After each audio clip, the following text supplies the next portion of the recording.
ಎಲ್ಲಾರು ಹೇಳ್ತಾರಂತೇಳಿ ₹1 ಕಾಯಿನ್ ತೊಗೊಂಡ ಭಕ್ತಿ ಇಟ್ಟು ಮನದಾಗ ಹಚ್ಚಿ ನೋಡ್ರಿ. ಯಾಕಂದ್ರ ಆಗೋ ಕೆಲಸ ಆಗೋದಿತ್ತಂದ್ರ ಮಾತ್ರ ಈ ₹1 ಕಾಯಿನ್ ನಿಲ್ತೈತ್ರಿ. ನಂದು ಅದೃಷ್ಟ ಕಾಯಿನ್ ಹೆಂಗ್ ನಿಂತ್ಕೊಂಡೈತಿ ನೋಡ್ರಿ ಹಚ್ಚಿದ್ದಕ್ಕ. ಹಾಯ್ ಹಲೋ ನಮಸ್ಕಾರ, ನಾ ನಿಮ್ಮ ಬೀರು. ಬಳೋದವ್ರ ಸ್ಟ್ಯಾಚು ತೋರಿಸ್ತೇನೆ ನೋಡ್ರಿ ನಿಮ್ಗೆ.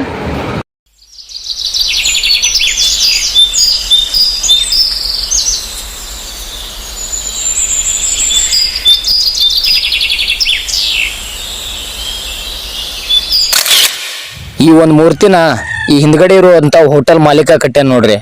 ಹಂಗು ಹಿಂಗೋ ಮಾಡ್ಕೋತ ನಾವ ಅಜ್ಜನ ಗುಡಿಗೆ ಬಂದ ಬಿಟ್ಟು ನೋಡ್ರಿ. ಅಲ್ಲೇ ವಗಾಪುರಿಂದ ಹತ್ರ ಐತ್ರಿ. ಹಂಗಾಗಿ ಅಜ್ಜನ ಗುಡಿಗೆ ಎಲ್ಲಾರು ಕೂಡೆ ಬಂದಿದ್ರಿ. ಬಾಳ ದಿನದಿಂದ ನಾನು ಅದ್ಮಾಪುರ ನೋಡ್ಲಾಗಿನ್ರಿ. ಫಸ್ಟ್ ಟೈಮ್ ನಾನು ಅದ್ಮಾಪುರ ಗ್ರಾಮಕ್ಕೆ ಬಂದೇನ್ರಿ. ಗುಡಿ ಒಳಗ್ ಬಂದ ತಕ್ಷಣ ಒಂಥರ ಏನೋ ಸ್ವರ್ಗ ಕಂಡಂಗ್ ಕಾಣ್ತೈತಿ ನೋಡ್ರಿ. ಆ ರೇಂಜಿನಾಗ ಐತಿ ಗುಡಿ.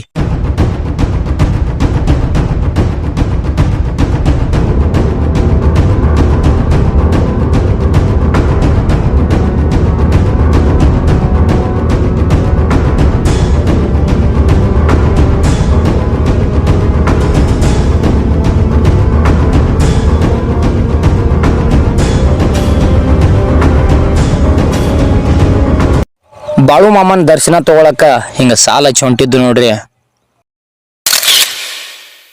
ಗರ್ಭದ ಗುಡಿ ಒಳಗ್ ಕ್ಯಾಮ್ರಾ ಅಲಾವಿಲ್ಲ ಅಂದ್ರ ನೋಡ್ರಿ. ಹಂಗಾಗಿ ಸಾಲ ಹಚ್ಚಿ ಹೋಗಿ ಬಾಳು ಮಾಮನ ದರ್ಶನ ಪಡ್ಕೊಂಡು ಹೊರಗೆ ಬಂದು ನೋಡ್ರಿ. ಹಿಂಗ ಕೈಯಾಗ ತಾಟ ಹಿಡ್ದ ಅನ್ನ ಪ್ರಸಾದ ಐತಿ ಅಂತ ಹೇಳಿ ಎಲ್ಲಾರು ಕೂಡಿ ನಂಬರ್ ಹಚ್ಚಿ ಸಾಲ ಹಚ್ಚಿ ಒಳಗ್ ಹೊಂಟೆ ನೋಡ್ರಿ. ಯಾಕಂದ್ರೆ ಎಲ್ಲಿ ಹೋದ್ರು ಮೇನ್ ಅನ್ನ ಪ್ರಸಾದ ರೀ. ಇಲ್ಲಿನ ಅನ್ನ ಪ್ರಸಾದ ಹೆಂಗೈತಿ ಅಂದ್ರ ಆ ರುಚಿ ತಿಂದವ್ರಿಗೆ ಮಾತ್ರ ಗೊತ್ತಿರ್ತೈತ್ರಿ. ಮಸ್ತ್ ಪಕ್ಕಿ ದರ್ಶನ ತಗೊಂಡ ಶಿಸ್ತ್ ಪಕ್ಕಿ ಊಟ ಮಾಡಿ ನಾವು ಹೊಳ್ಳಿ ಹೊಂಟಿರಿ ಊರ್ ಕಡೆ.